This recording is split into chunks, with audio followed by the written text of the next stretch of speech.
at that particular time, it's quite creative.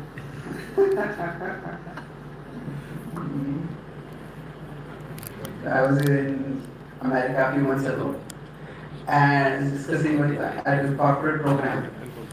So there, discussing Indians are very successful wherever they go. So this American manager was saying, one reason Indians are successful is that he himself had learned, the American he had learned this word, they do jugaad.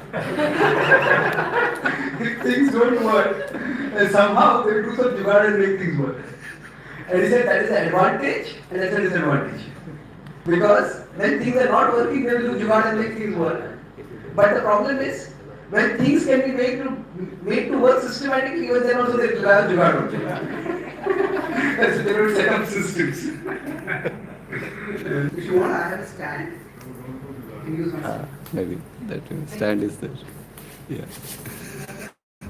You don't need a jugaad.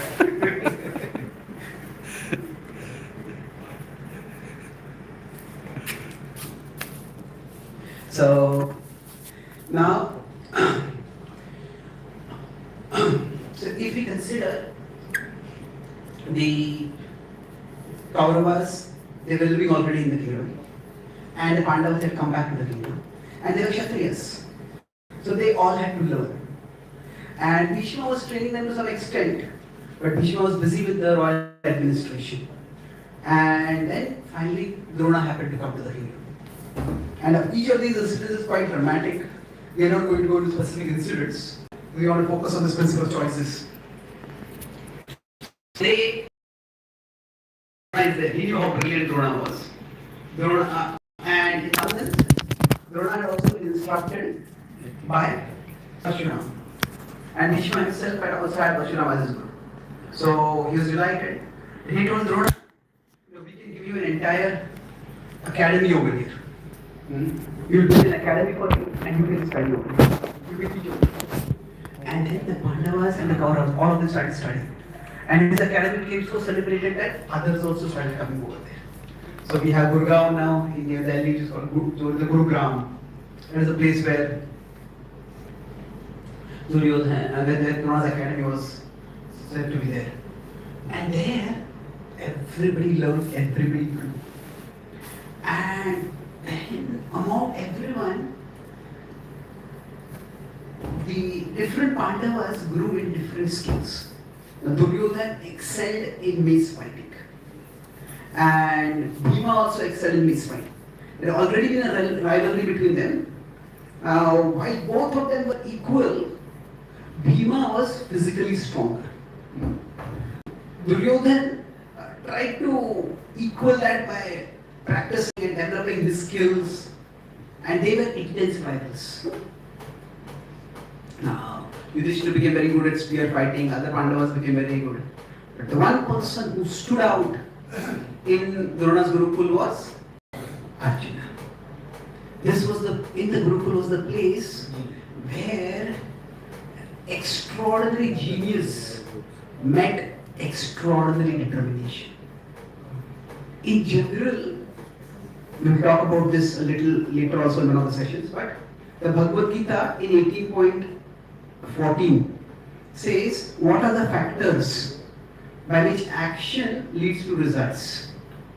So, adhishthanam tatha karta, karanam cha puthak vidha, vividhascha puthak cheshta, daivam charivatra panchamam. So broadly, we can reduce that to three factors. I like to use the acronym TECH for this. That talent, environment, and commitment. So if you want to succeed in life, we need talent. Especially if somebody wants to succeed extraordinarily in life, we need talent. Now, along with talent, the talent has to be supported and nourished in the right environment. And then, with talent and the environment also there, the person has to practice, the person has to learn. Talent is raw. From that it has to become like a skill. So, Indians, for example, are becoming, young Indians are becoming chess champions now. India has more chess grandmasters than any other country. So that's now that logical, analytical skill is required for talent, chess. It's always been there in India. But now the environment has been created. That there's greater focus from the state, there's greater focus from the support from the parents. Maybe 20, 30 years ago, Indians were having much more financial anxiety than what we have now. It's always there, but overall some level of prosperity has come in India. So in the past, parents would always pressurize children, become an engineer, become a doctor, have a very safe career. And there's a reason for that. But now there's a little more support and flexibility, and Indians are flourishing. So, but it's not only talent and environment. Commitment is also required. So, in the West, Indian kids are winning all spelling bees. Spelling bees are when you spell words. Indians are not very good at pronouncing English words, but spelling they are very good. It's quite extraordinary. This pronunciation often even I've been speaking English since my childhood. But when I go to America, people say they don't understand my pronunciation. Sometimes they say my accent is quite thick. I try to speak slowly, but with respect to spelling, so the talent is there. Then there is some supportive environment. Parents encourage, parents support, sometimes parents pressure. It's all quite a part of the environment. But then the kids themselves are ready to work hard. So if you see, Arjuna had the talent. He had great archery skill. So talent is more like the seed. Environment is like the garden. And commitment is like the gardening. So Arjuna had the talent. Drona's Gurukul was the environment. And then Arjuna practiced tirelessly. Arjuna was he outclassed everyone else. The person who came nearest to him was Ashwatthama. And Ashwatthama was the son of the teacher. So there is always this facility that the possibility that there might be some partiality towards the child. In English there is a word called nepo baby. Nepo baby means what? Nepotism. Nepotism is where you favor your family members. So if somebody is the owner of a company and that the son or daughter is employed in the company, did you get there by merit or did you get there just because you are related to the person? So they call nepo babies. So, or nepo kids or whatever. So now what happened was, Drona was a bit partial to Ashwatthama. And Ashwatthama also wanted to please. But Arjuna was just too good. But there was a rivalry between them, but Arjuna soon outclassed. And then one night, when he was eating food at night, suddenly the lamp went off.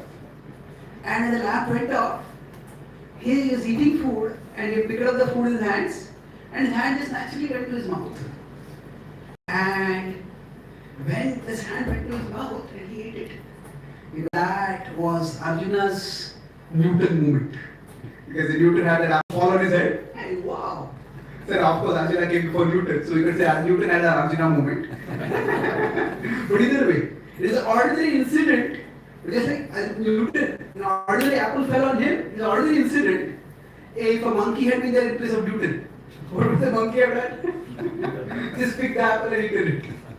And most people would have done the same thing. Arjuna was so dedicated to his craft that he thought, if I can eat in the dark, if my hand does not need light to find the mouth, then I can hit targets without seeing them in the dark. And that's how he started practicing. And once he started practicing tirelessly, that just took him to another league. So all day he would be learning archery skills and practically all the night he would be practicing. That's how he got the name Gudakesha, one who has conquered sleep. And then finally came the graduation ceremony, or nowadays we call the convocation ceremony. Now those convocation ceremonies were slightly different. Normally speaking, when there's a convocation ceremony, it's primarily like a certificate or the award. A certificate is given, and some award might be given to toppers. And maybe one student who is the top student might give a convocation speech. But this exhibition was different. There was two things. Generally speaking, the education naturally. And that's why Parents may ask the children from school, what did you learn in school today? And they want to test. With respect to Kshatriyas, they are meant to be protectors of the kingdom. And yes, at that time there was monarchy. Monarchy is different from dictatorship as we know it. It is, yes, the king's children would become the king, successors. But while there was hierarchy, each individual actually had to earn trust and build confidence. Because citizens will follow the king, but generally there's some level of when there is following, when we follow someone, there are multiple reasons why we will follow. One is because there is force. We will be punished if we don't follow that person. Now, that could be one level, let's put force or you can say fear. That would be the lowest level of following. That person will punish me if I don't. But then the best level would be inspiration or love. That this person is so good that by following this person, it will be good for me. This person is my well-wisher. So generally, nobody can rule only based on creating fear in others. The Kshatriyas had to inspire confidence among the subjects that they were competent enough to protect them. And that's why the martial exhibition that was there was for all these princes to show their skills to the citizens. That these are going to be our future kings and see how good they are to protect.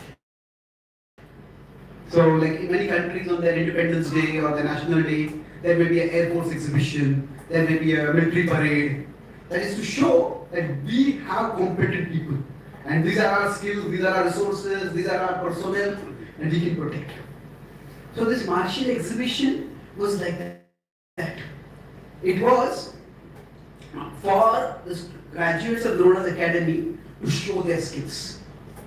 And that's where everyone came and started showing their skills. And Drona and Duryodhan and Bhima both showed their base skills. And then both of them were almost equal. Then there was a duel between them. And then soon that duel, so it was supposed to be an exhibition fight, but it became dead earnest. So then immediately Kripa intervened and stopped them. Enough. Both of them glared at each other. And then Arjuna came. And that was what we call in movie language a showstopper. It was so brilliant. Arjuna, while marching, racing on a horse, he would just shoot arrows and there was a tree on the other side and he just broke every single leaf in that tree without hurting any branch. All the branches remained as it is and not a single leaf was left on it. And that is just one among the many skills that he exhibited. And everybody was wowed by it. The applause was thunderous. And the greater the applause, the more was the pain felt by two individuals. Who were the two individuals? Duryodhana and Ashwatthama. Okay. Karna. Ashwatthama was never a destructive competition. It was more of Dhritarashtra. Why did they applaud my sons like this? And he's so good. So, now at this particular point, when Arjuna was having his movement, he had worked extremely hard. And this was the moment, it was not just the moment of his glory, it is also the glory of his guru. And his guru had trained him, and his guru had trained so competently. And at that time, suddenly, as everyone was applauding, the thunderous voice was heard over the thunderous applause. Yes. I can do everything that Partha has done. And I can do more. Suddenly the applause died down. Everybody looked, and at the entrance of the exhibition arena, there was a tall, majestic figure standing. And he marched forward. Who was this? Karna. This was Karna. Now, Karna had also worked very hard. Karna had not been accepted in Drona's academy, then he had gone to Parshuram. And he had served his Guru faithfully. And Parshuram had been pleased with the service and he had been trained. Now from Karna's perspective, Parshuram did not have any academy. So, it is like in today's example, if you consider, like if there is some eminent university where you go and get education, and the university has great campus placement. So the companies also know that here we have good students, good graduates, so they come over there. On the other hand, there is some very good scientist, good mathematician, good computer programmer who teaches at the individual level but who does not have any academy. So you may be very trained, but then there are no prospects after that. So from Karna's perspective, he was looking now for an opportunity to show his skills. He had learned, and he had a talent. Now he had got the environment in one sense, in the sense that he had learned with Parshuram. He had commitment. But now environment is required not just to develop the talent, but also to display the talent, use the talent. So he was also looking for environment. So in one sense, from Karna's perspective, we could say that it was reasonable. This is a good opportunity for him to show his skills. But from Arjuna's perspective and from Drona's perspective, it was different. Now, this was Arjuna's moment of glory. This was Drona's moment of glory. This was for the citizens to see how great, how well trained, how competent were their future protectors. So this was, while it was a public ceremony, it was a specific occasion. It was like the graduation program for Drona's academy. So Arjuna especially treated Karna as a gate crasher.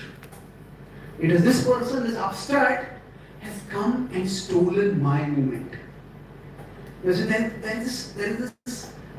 is a functional side to occasions, but there is also an emotional side to occasions.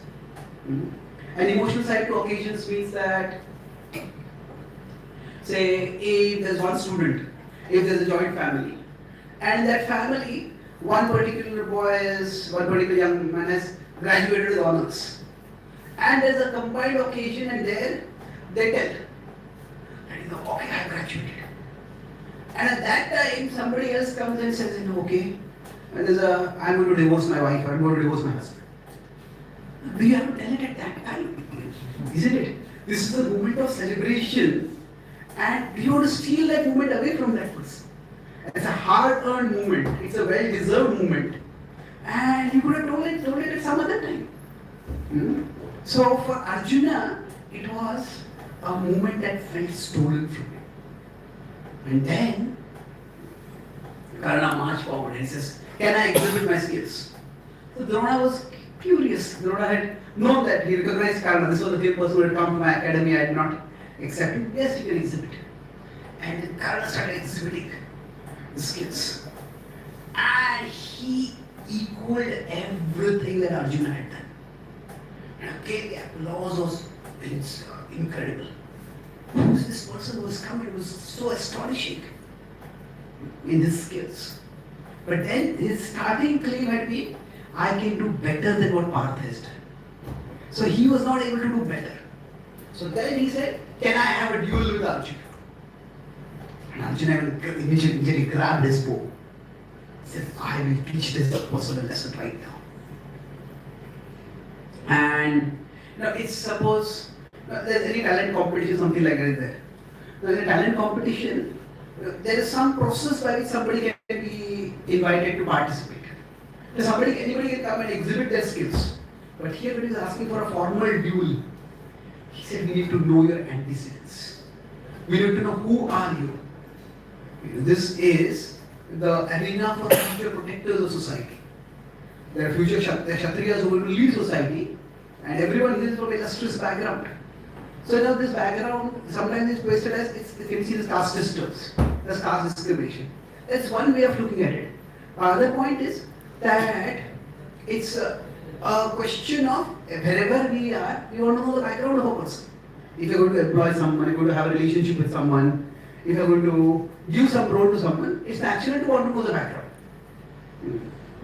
So whichever way you look at it, now Karna's head fell. And that's when one person saw this as his moment of opportunity. Who was that? Duryodhan. Duryodhan had been thinking, I can deal with Bhima, but who will deal with Arjuna? And he felt that Karna was an answer. And he said, you have seen this person's skills. How can somebody with such skills not be a Kshatriya? He is a Kshatriya by accomplishment. If you think he is not a Kshatriya, I will give him a kingdom. And he granted him Angadesh. Now here, we will see something significant which is often overlooked. The whole kingdom was a matter of disputation. Who was going to be the successor? Either the Pandavas or the Kauravas. So now, when Duryodhan gave the Anga kingdom, did he even have the right to give that kingdom? It is a question. But the Pandavas had enough sense of the honor of their dynasty that the Kshatriyas are meant to be charitable, and if one member from our family has given charity, others said, no, we can't give this for charity. That would be a disgrace for the dynasty. So they did not oppose it. They could have. So here we see that Karna stole Arjuna's movement. Arjuna could have stolen Karna's movement. Arjuna did not do that. Now Karna was coronated. At that time his father Adhirath came over there, and then it became revealed he was Sutaputra. Some people mocked him for that. But once the Raja Abhishek was done, at that time he became ready to fight. But at that particular moment, the sun was reaching the horizon, the sunset, and the duel didn't happen over there. So here, at this particular point, we will try to look at how karma and destiny work together. So some things we may say are destined. Destined means, the word destiny means, jo hona hi tha, jo hone hi wala tha. This was meant to happen. This was meant to happen and it happened. But sometimes we use this word destiny in one sense. Now another one say destiny is that it is potential. This, suppose we see somebody who is very good at music, some like 4 or 5-year-old kids, such as so good at musical instruments. So this child is destined to be a great musician. So that means potential is there. So both words can be used for both. We use the word destiny in both senses. So somebody who's very good at maths, and then say they win the maths Olympiad also. Then you say this child has fulfilled his or her destiny. So that means we're talking about potential being actualized. So destiny is used in both senses. So that Arjuna and Karna and Duryodhana, they met in this particular circumstance. It is not that Karna had any bad feelings towards Arjuna as Sati. There is no evidence that Karna had done anything evil before this. Yes, he had lied to Parshuram, but that was just so that he could get education. Parshuram had said, I'll teach only Brahmanas. And he had pretended to be a Brahmana to get an education. But that is not evil. So now, till this point, Karna's character seems to be good. And we could say Karna had had to work harder than the Pandavas and the Kauravas to get education. Because he has no academy, there are no peers to support him, to encourage him. He only had one guru whom he was always with the guru and always had to please the guru. So his character, there is no question about it till this particular point. Now when the rivalry starts happening between Karna and Arjuna, we could say this is also circumstantial. That they met in a particular way and they had a particular competing set of skills, and Karna ended up on the side of Duryodhana. And then that side was opposed to Arjuna. So we could say that rivalry was destiny. Now there is a difference between rivalry and enmity. What do you think is the difference between the rivals and enemies? Rival is a fair competition. Rival is a fair competition. Okay, that's one part of it. Rivals don't intend to destroy each other. Yes, rivals don't intend to destroy each other. Yes, so for example, when there is rivalry, both are seeking to get the same goal. Say for example, in Wimbledon or in tennis, there are two players, but the top players, and both of them are rivals.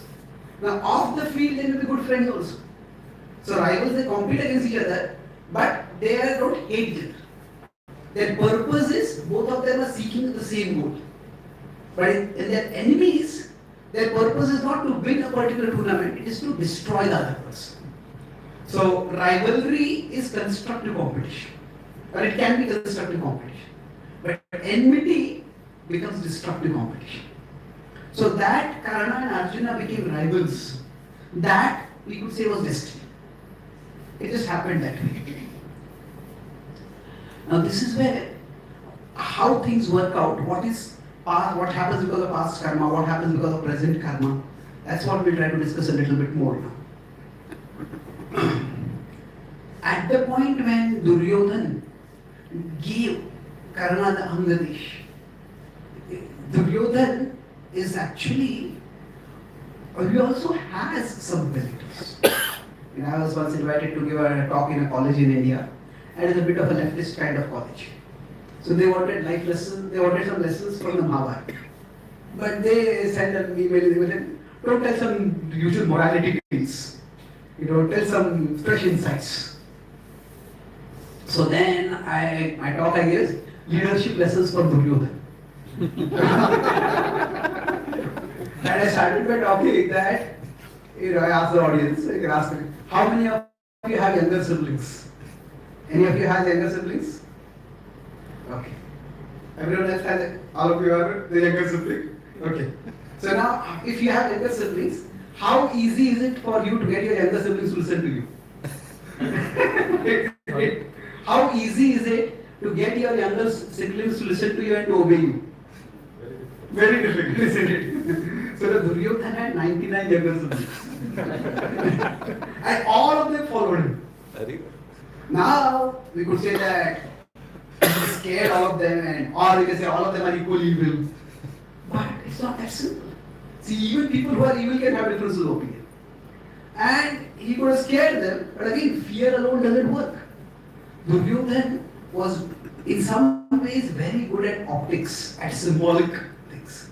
So when he built palaces, he actually made Dushasan's palace better than his own palace. And his idea was, I am the leader, but I am doing all this for all of you. And the proof of this is, see, Dushasan's palace is better than mine. And that's why when Krishna came as the peace messenger, he offered Krishna to stay in Dushasan's palace. That is the best palace in our kingdom. So similarly here, when he gave the kingdom to Karna, Karna felt deeply indebted. He says, you have saved my honor. You have given me something so extraordinary. I'm so grateful to you. What can I do for you? And this was the time when Duryodhana came with like 1-2, there was a knockout punch.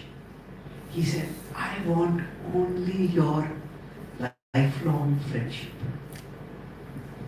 So sometimes some people give some favor to others, but they make that other person feel so bad. You are so poor, you are so worthless, and I am being so kind and giving a favor to you.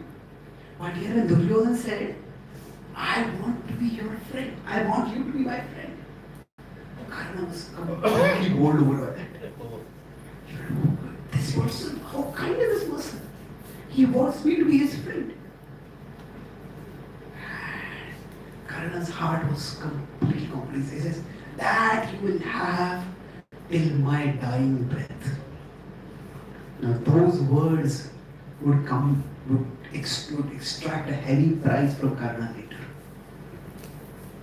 But we could say, see, in the course of our life, while every moment is important, some moments are life-changing. the movement will say we get admission in the top university, or we get acceptance letter for a big job or something like that. So Karna meeting Duryodhan was like a life-changing moment for him. From unknown Sutaputra, now he became the king of Angaraj, and he also became a friend of Duryodhan, who was a powerful prince. So in one sense, this was a life-changing moment. Arjuna would have his life-changing moment later when he won the hand of Draupadi. And we'll talk about that moment when we come to that little later. But here, let's go a little forward. And Karna could sense immediately. Karna was not naive. He could sense that there is a deep-rooted tension between the Kauravas and the Pandavas. And then, as Duryodhan drew him into his inner circle, then Duryodhan said, we want to destroy the Pandavas. And in order to destroy the Pandavas, how do we go about doing it? So Karna said that this challenge them to a fight. You can deal with Bhima, and I will deal with Arjuna. And then you can have the kingdom. So now, internally what happened for Duryodhan, while Duryodhan accepted Karna as a friend, in the hierarchy, Karna was still lower than Duryodhan. In age, he was slightly older, he was somewhat older, but still, Duryodhan had done the favor to Karna. And Duryodhan had one more a consultant, that was Shakuni. Now, Shakuni became like what is called a surrogate father. Surrogate is a substitute. See, when the father figure is not present in a child's life, especially a son's life, even a daughter's life, when the father figure is not present, then that leaves a hole. And especially in America, there are, in all parts of the world, but in America especially, this is studied in Iran, that many kids who join gangs, often they come from broken families. And broken family generally means there's a single mother taking care. There are single fathers also, but that's rare. Generally custody is given to the mother. So the single mother may work very hard to take care of the child. But parenting is a two-person job. It is not a one-person job. If one person tries to do it, they will be praised for doing it. But it's not at all easy. So what happens if those kids don't have a father figure? Then often they join gangs, because in the gang there is some hierarchy, there are some big people, and those become like the gang leaders become like the elder brother, or become like a substitute father figure. So the Dhritarashtra was there, but Dhritarashtra was a weak person. And that weakness was what led to Duryodhan never respecting Dhritarashtra. The topic we're discussing is about selfishness that leads to blindness. So what happened is, let's read the next paragraph. Come back to this. Who would like to read? Yes, please. Through your words of wisdom, you mercifully remind me that we all belong to one cosmic family, your family. The more I strive to align my art with yours, the more I become free from the selfishness that leads to blindness. And when, by your mercy, I am granted even a small drop of the mood of selfless service to you, then I may gradually see that all living beings are your parts, even those who oppose your interests, even those with whom I sometimes need to contend. Yes. So, see, in the Bhagavad Gita, although Krishna tells Arjuna to fight, Krishna never at any particular point calls upon Arjuna to hate the Kauravas. If Krishna's purpose had only been to get Arjuna to fight, he could just have reminded Arjuna. Do you remember how Duryodhan tried to disrobe Draupadi? Do you remember Dushasan as he dragged her robes? Do you remember Karna as he called Draupadi a prostitute? Just a few sentences like that would have incited Arjuna's blood. And Arjuna would have started fighting. Krishna did not want Arjuna to fight in that vengeful mood.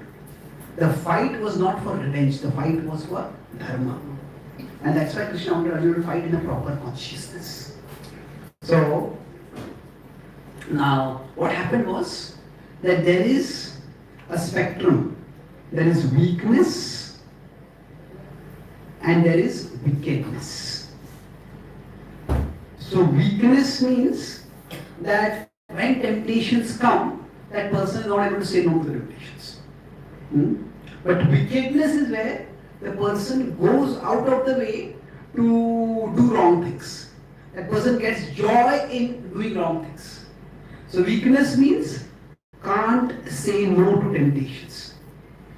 Wickedness means doesn't want to say no. Why should I say no? I want to enjoy. So weakness, so Dhritarashtra was weak. Duryodhan was wicked. There's a difference between the two of them. So what happened was that there is in any relationship, there is attachment and there can be attachment and there can be affection. So now what is the difference between the two of them? The main defining difference is that whenever there is affection, if the other person makes some request, then we don't like to say no. Say if a child says, I want this toy, or I want this phone, I want this gadget. We don't like to say no. But attachment is where we can't say no. Sometimes in romantic movies, this may be shown as a sign of love. No, I can never say no to you. Well, that's not necessarily a sign of love.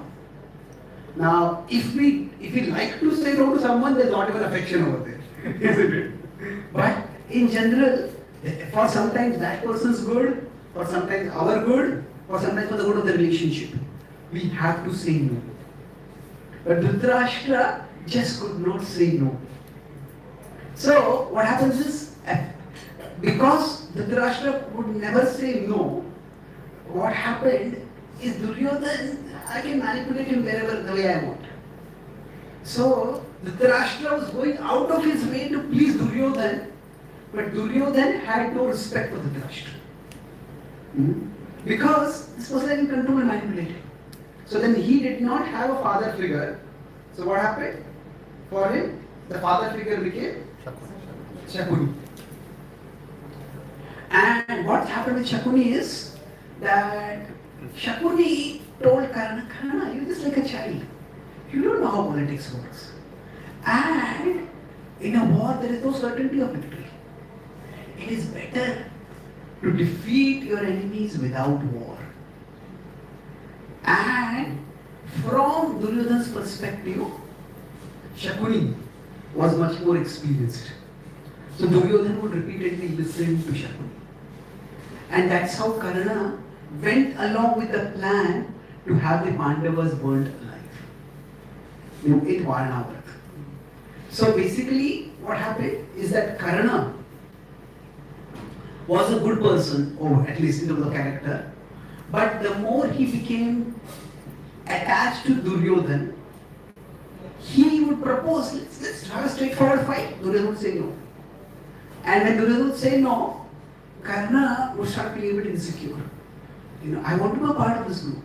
See, if we repeatedly give suggestion to someone, and someone is a bit senior to us, and each time they do the exact opposite of what we have told, what we have suggested, then we will start thinking, why do I speak at all? So Karna became like that with time. And Karna started going along with whatever Duryodhana was scheming, or whatever idea Shakuni was coming up with. And this came to its worst situation in the gambling match. Now, in the gambling match, what Karna did was quite shocking, and that I'll discuss in tomorrow's session. We will discuss what Yudhishthira did, what Duryodhana did, how the gambling match unfolded. But the one point I wanted to make over here is that destiny can put us in certain situations. But we know Karna, what he did was, he was the person who suggested that Draupadi be disrobed. He was the person who actually called Draupadi a prostitute. He was the person who did terrible things. In fact, so now, later on, to his credit, he regrets it and he says, I went too far in pleasing Duryodhana. We'll look at Karna's character a little later more. But the point I was making is, when somebody does something bad, now how much can we say it is destiny, and how much can we say it is that person's free will and their present karma? So, in general, let's move down a particular trajectory. That this theme I'll elaborate more in tomorrow's session also. But broadly, some wrong that is done by someone, that can be circumstantial or that can be intentional. Circumstantial and intentional. Circumstantial means that the circumstances come upon the person and then that person makes a particular choice. So now we could say Karna siding with Duryodhan, that was not even a wrong. He did not really know. And he's got the opportunity. Why should he not take the opportunity? If somebody is poor and they get a job in a big Fortune 500 company, why should they not take the job? But later they come to know that particular company is cheating the government, cheating people, they're making substandard products, whatever. Then the question comes up, do I stay on over here? And how long do I stay on over here? Or do I help the company in expanding its nefarious activities? So that's where things start going into the grey zone. So circumstantial broadly means, the situations are coming upon us. But intentional is where we are going toward the situations or we are creating the situations. So when we talk about wrongs that are done by someone, there are circumstantial and there are intentional. So I'll make two more points, small points, and then we'll have question answers. Let's look at the story of Ajamil. How many of you are familiar with the story of Ajamil? Okay. So I won't go into the full story, but a quick recap. The story comes in the Bhagavatam in the 6th canto primarily. And then Ajamil is a very cultured Brahmana. And he's very good qualities he has.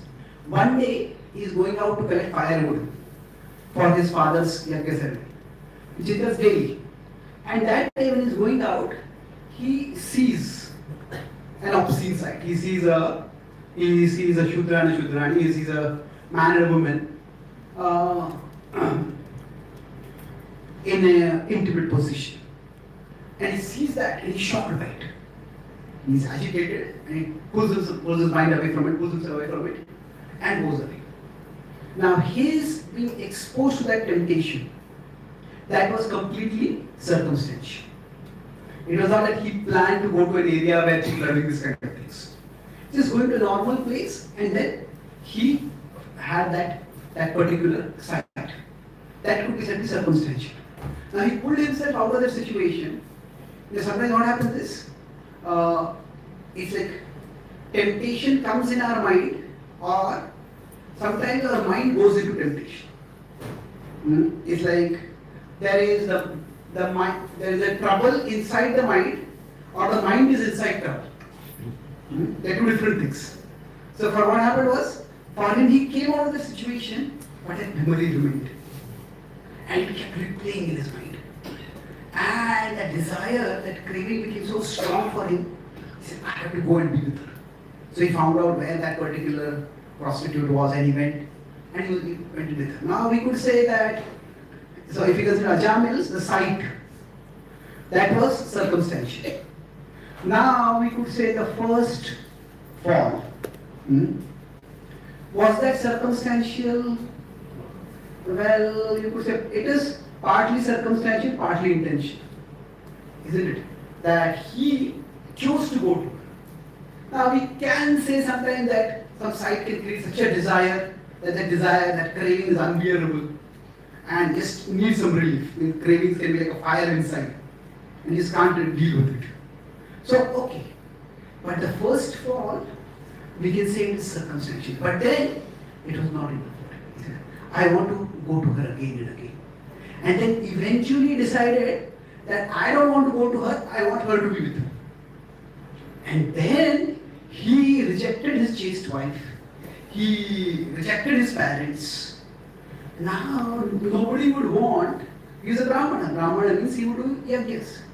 Now, who would want a Brahmana to come and do their wedding marriage ceremony if that Brahmana has abandoned his own wife and is staying with the prostitute? So he lost his job also. And then he started robbing, he started looting, started plundering people. So we could say that he's rejecting his wife, his parents, his job. All this was intentional. There is no circumstantial part of it. So that means what happens is, society itself creates some boundaries for us, some barriers for us. Sometimes some wrong ideas, some wrong desires, some wrong temptations come upon us. But just as society creates some temptations, society also creates some boundaries. And if we break those barriers down, if we break those boundaries down, then we can't call that circumstantial. That has to be seen as intentional. So for Karna, we could say his friendship, so circumstantial can be said to be destiny. But intentional is all present karma. It is not past karma. So we might be put in particular situations by destiny, but how we act in those situations, that is our present karma. So how Karna went down a dark track, and still how Karna's dark track and Duryodhana's dark track, they were different. That we'll discuss in tomorrow's session, where we'll be discussing about the gambling match and how things unfolded thereafter.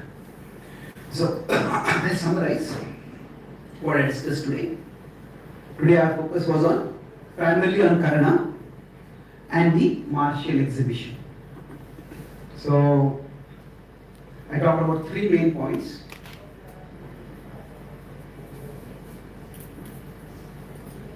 So first point I discussed was Please. about how I talked about tech. Now for success, what was required? You remember tech? What is it? Talent, environment, environment, and commitment. commitment. Yes. So both Karna, Arjuna, and even Duryodhana, they all exhibited this. So they all were successful through that. But then you want to talk about success or growth. You can talk about it two ways. One is in terms of the skills, that is competence, and other is in terms of values. So all three of them, they went up in terms of skills, everybody grew, but in terms of values, we will discuss how Kauravas went down and Karna will touch it. So basically, wherever so Arjuna got the opportunity, he grabbed the opportunity. Duryodhana also got the opportunity, he grabbed it. Karna had to work harder to create the opportunity. He also grabbed the opportunity. And they all grew.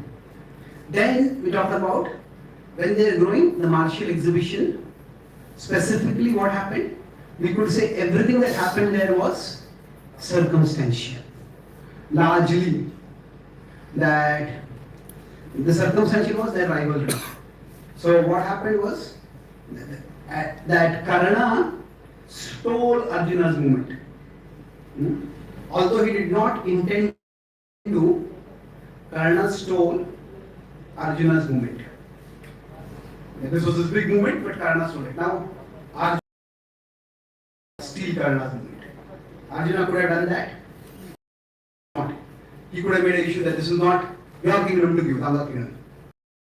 So, in that sense, there was a difference between the two of them, but that was unfortunate. And then, that Karna was bowled over by Duryodhana's what he thought was his kindness. But then, what happened was for Duryodhana, Karna was still junior to him, or subordinate to him, not junior in age, but subordinate in power, in position. And for him, Shakuni was not superior just in age to him, but Shakuni became like a father figure. So Shakuni replaced Duryodhana's father, Dhritarashtra. When we discuss the difference between affection and attachment. Affection is good, but attachment is not. Affection means that I don't like to say no. Attachment is where I can't say no. So we discuss the difference between weakness and wickedness. And then when some wrong is being done, is the wrong in circumstantial or intentional? So it could be circumstantial, that means the situation comes upon us. But the intentional means we create the situation. So what happened was that we discussed the story of Ajamil. So Ajamil, his first situation was, it came upon him circumstantial. So the sight was completely circumstantial. But the abandoning or rejecting, the abandoning his family and abandoning everyone, that was completely intentional. That trajectory, where circumstantially he gets caught up in the wrong side. And then because of that, he starts going down a dark track. So how that unfolds, we discuss in tomorrow's session. Thank you very much. Hare Krishna. Are there any questions or comments? Yes. So the first question is the difference We have between Mic has some disturbance, so you can repeat the question. the first question is weak and wicked. The first question. That's okay. I'll just repeat it. No problem. The first question was the weak. No, it's running echo. You can just speak it. No, no. Just leave it to you. The first question is between weak who cannot say no to a temptation, and the wicked who doesn't want to say no to a temptation, as we explained to you. I feel I belong to the first category, or most of us, if I can say. So, are we to assume that those who are in the first category will be forgiven by God or by destiny or whatever it is? Am I correct in assuming so? Okay. So we're talking about the difference between weakness and wickedness. And most of us who are struggling sadhakas will fall in the category of weak. So can you say the weak will be forgiven by God? Well, yes, it depends. See, basically, if we consider broadly, there are three categories of people: goodness, weakness, and wickedness. So you could roughly correlate this with Sattva-guna, Rajoguna, Tamoguna, but I won't make it an absolute correlation, but we could roughly correlate it like that. Now, the difference is that those with weakness, who do they associate with? If they associate people with goodness and they maintain that association, then if this is stronger, then they will be pulled upwards. But if they are linked, then problem. I have to make one service. Hare Krishna, car number 342559. 342559 Mitsubishi. Can you please remove the car and park it somewhere else? Hare Krishna. Mitsubishi which? Pajero?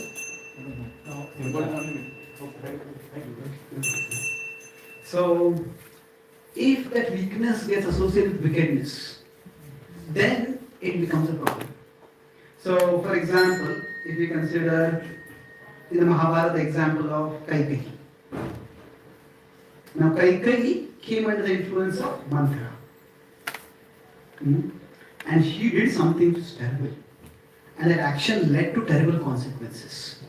Ram was exiled, Dasharatha died with a broken heart. But eventually, when Bharat came back, she listened to Bharat. And when she listened to Bharat, then she came to her senses. And she actually repented at that time. And she even went with Bharat to try to request Ram to come back. So, once she was susceptible to bad association, but she was also receptive to good association. Now, if we consider Duryodhana himself, now Duryodhana had the association of Vidura, He had the association of Bhishma, but he was more influenced by the association of Shukni. Now we could say Duryodhana himself was not weak, he was wicked. But even if you assume he was weak, he was not, he was actually influenced by the association of Shukni. So you could put it this way. A more precise way would be that we say Dhritarashtra is here and Duryodhana is weak, wicked, and Shakuni is even more wicked. So Dhritarashtra would not listen to Vidura. Actually, that's not correct. He liked to listen to Vidura, but that's all he liked to do. He would not act on what he heard. Just like to hear good advice, but not act on that advice. It is only when Duryodhana was removed from his life that he became ready to then Vidura's words had impact. Till Duryodhana was in life, his words had no impact. So Duryodhana was like a cancer that had to be removed. Now, if you consider, for some people, so if somebody is weak, then there is something which is wicked in their life, which is dragging them down. And they have to cut off that influence. That could be external in terms of some people, or it could be also the effect of that external in terms of the memories and the conditioning that we have. So that's why one of the principles in Bhakti is always remember Krishna. Keep your mind engaged in Krishna's service. Because what happens is, our mind, we can't really call it wicked completely. There are good impressions also in it, but there are a lot of bad impressions inside the mind. And if we let ourselves be influenced by the mind, then the mind can drag us down to wicked things. So we could say, in terms of the same influence, we are here, our mind, more into the mind's dark conditionings, to say. Mind's dark conditionings are here. And so they are like the wicked part inside us. And our guru, our satsang, our seva, these are all the upper influences for us.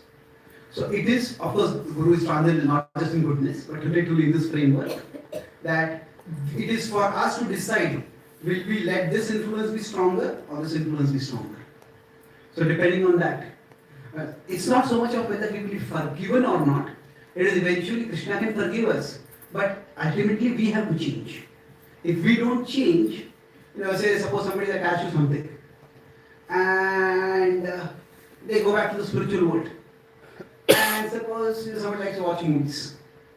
Somebody likes to talk about politics. Now, these are not sinful things. These are just distracting things. But just take that as an example. That if somebody is too interested in politics, too interested in sports, too interested in celebrity gossip, then they go back to the spiritual world, everybody is talking about Krishna. Even if Krishna takes them to the spiritual world, they will get bored over there. So, going to the spiritual world is not just a matter of relocation physically. It has to be redirection emotionally and internally. So in that sense, I don't think we should worry so much about whether we'll be forgiven or not. The more important thing is whether we will be redirecting our heart in. That's why we don't want to be too karma conscious.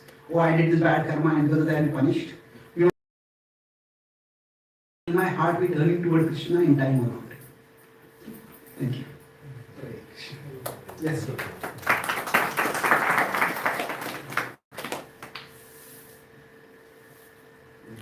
Speak loud. Hare Krishna, Prabhu. Thank you for your wonderful class as always. Prabhu, my question kind of relates to your class, yesterday's class, in which you spoke about fair and unfair, life being unfair, fairly unfair. Mm-hmm. And you even discussed how when Bhim went and told Yudhishthir about tea being poisoned, Yudhishthir seemed to have a very high boiling point, where he didn't get affected and didn't go in taking rash decisions. But practically, when things come upon us, we don't usually have such high boiling points. And this feeling dawns into you. When life is unfair, why am I being fair? Why should I play so fair? And how do we raise our boiling points if that should be done? And also not risking inaction.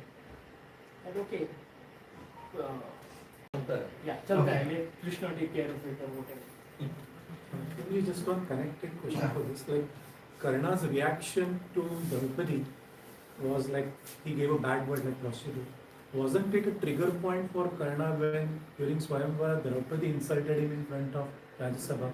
That since you are not Kshatriya, not qualified to stand in front, wasn't it a trigger point? What Prabhu said that maybe his acceptance level was not to that level where a Kshatriya and a capable warrior who could even defeat Arjuna was humiliated. So was that the trigger point where he crossed the line?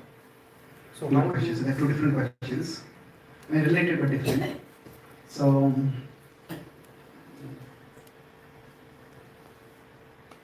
let's. How much time do we have? Yes. Today at least 5-7 minutes to answer each question.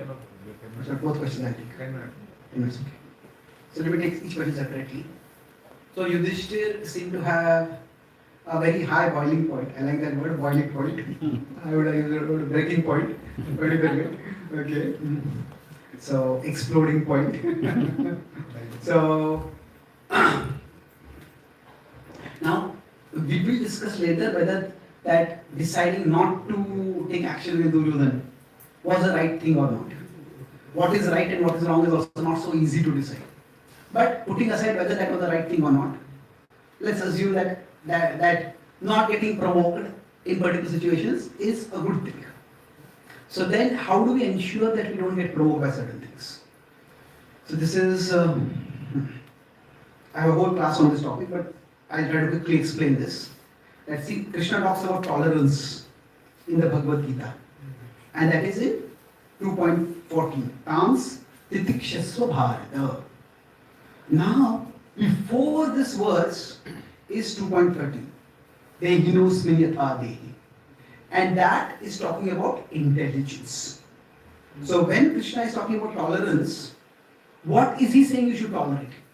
Is he saying tolerate the Kauravas' atrocities? Oh, the Kauravas did so many things to you and to your wife and to your family.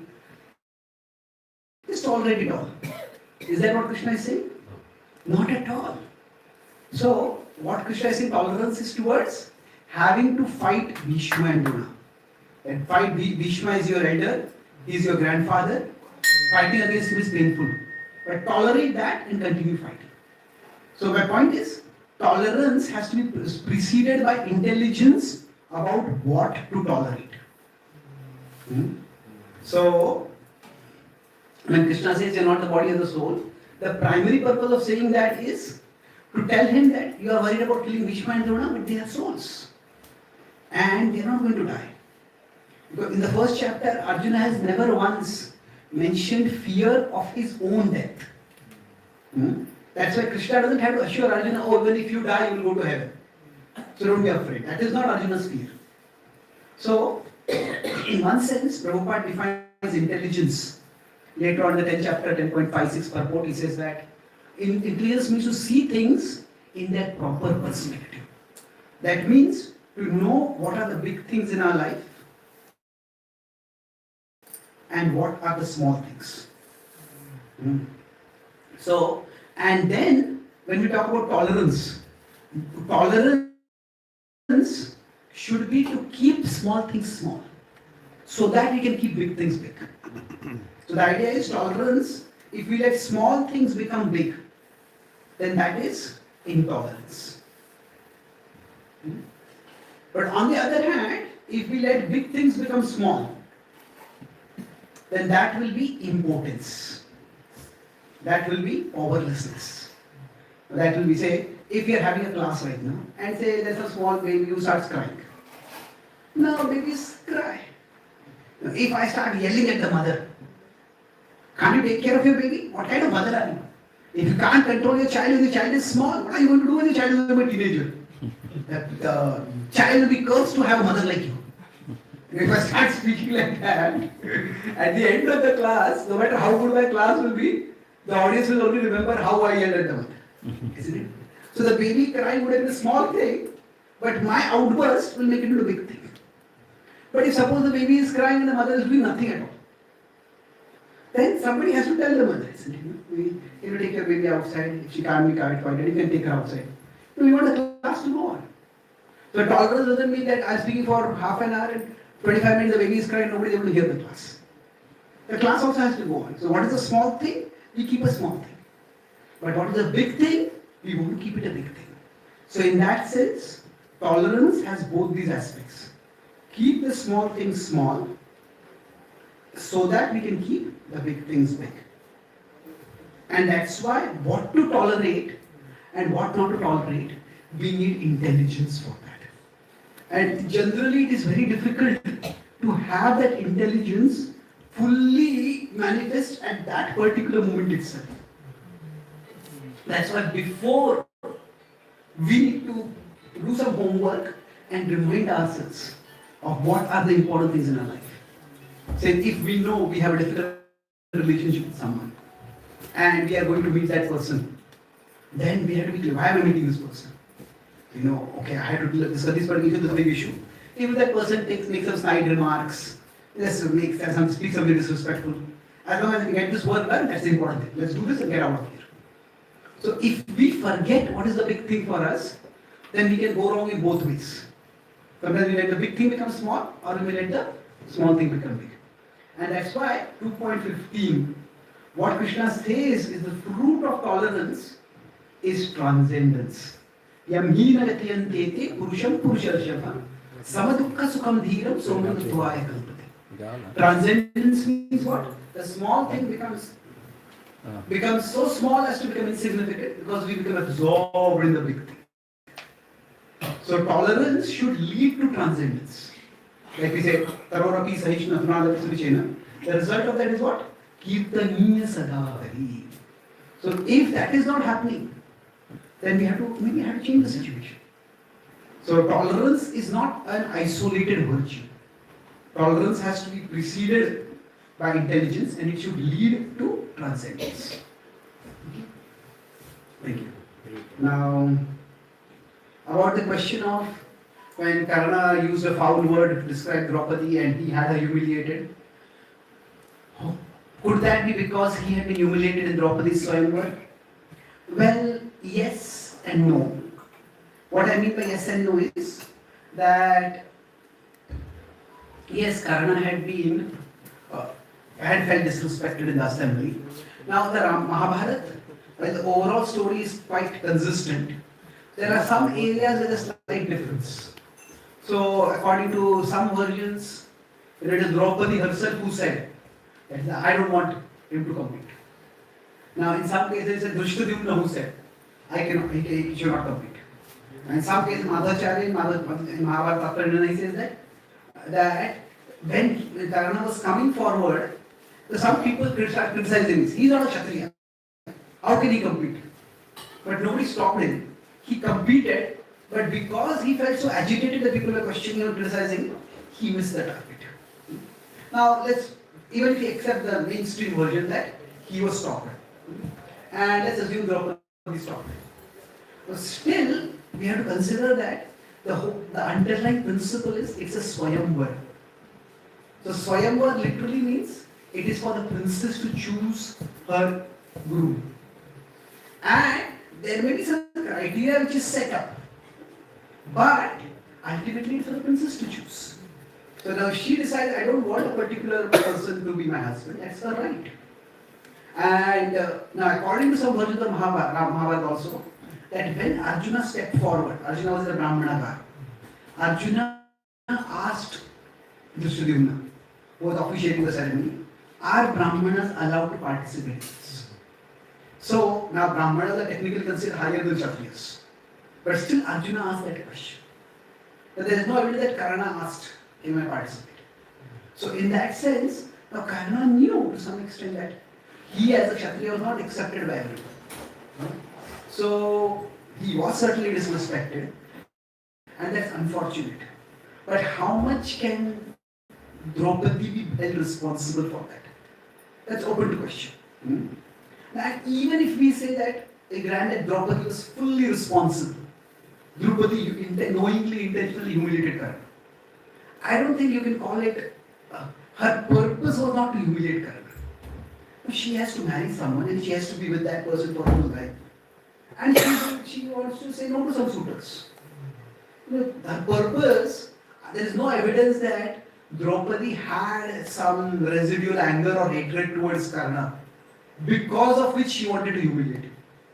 It is more, it is my life and I want to choose a groom. So, even if she humiliated him, still we can say that that was not an intentional humiliation.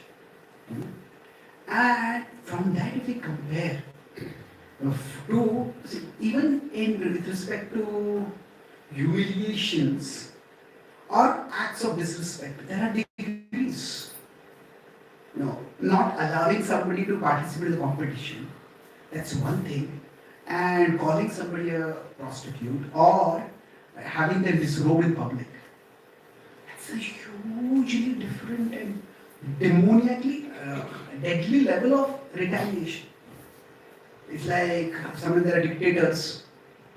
There's in North Korea there's a dictator. Now he went to a particular place and he was bitten by a mosquito over there. And he got so angry, he had a bomb dropped at the house while the hosts were there. Had them killed because they didn't take care to remove all mosquitoes from the house. Now you got bit by a mosquito. How can you kill people from that? So Karna's doing what he did, even if there was cause for it, it was utterly disproportionate. For a woman to be dishonored publicly like that, it would be difficult for her to even survive after that. So the degree of humiliation is far, far greater over there. And that's why, if we consider somebody like Kshatriya, Kshatriyas, there has to be a principle of justice. And justice means proportionality has to be there. We cannot lose perspective. You did this to me, so I'll do this to you. Okay, that's not a very mature mentality. But still, there has to be some level of boundaries. Yesterday I discussed what are the difference between divine and demoniac. Karna definitely crossed some. He did to Draupadi at that particular time. Okay? Thank you. Hare Krishna, thank you very much. Wonderful teacher is a very passionate teacher, and we want the teacher to be with us always because we have so many doubts. So unless he is there with us, we cannot get it clarified. See, his passion because of the concerns. He is concerning. He has a lot of concern for the devotees. That is why he is so passionate.